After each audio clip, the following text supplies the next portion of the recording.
Նիկոլ Փաշինյանի մասնակցությունը պատարագին դուք ինչպես եք մեկնաբանում, դա քննադատությունների կենտրոնում է հայտնվել եւ նույնիսկ արդեն Կիրիլի խորհրդականն է ասում, որ Հայաստանի իշխանությունները իրենց սահմանադրական իրավունքները լիազորում են միջամտելով եկեղեցու գործերին։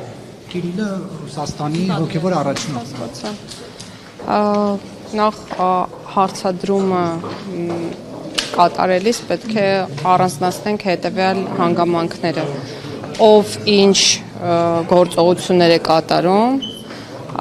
ով է գործողություններ կատարում որևէ լիազորության շրջանակներում կամ գործում է որպես քաղաքացի։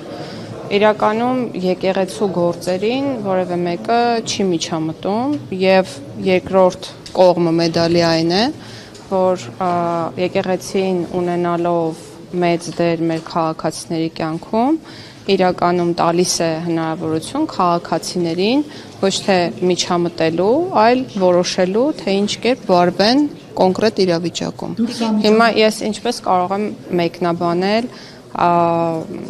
այն ինչ տեղի է ունենում։ Մեկնաբանեցի այնպես ինչպես կարող եմ։ Խորհրդականի այս հայտարարությունը դուք միջամտություն համարում եք Հայաստանի գործերին։ Ես չեմ կարող մեկնաբանել արտասահմանյան գործիչների արարքները։ Տիկին նախարար, արդյոք Նիկոլ Փաշինյանը չի վերազանցել իր լիազորությունները եւ արդեն շատ Ինչով, որ պաշտոնեական լիազորության վերազանց նոր դրա մասին էի խոսում, որ պաշտոնեական լիազորության։ Շատ իրավաբաններ են կարծում, որ Նիկոլ Փաշինյանը իշխանությունը սահմանադրության կարգն է տապալել խառնվելով եկեղեցու գործին։ Երբ որ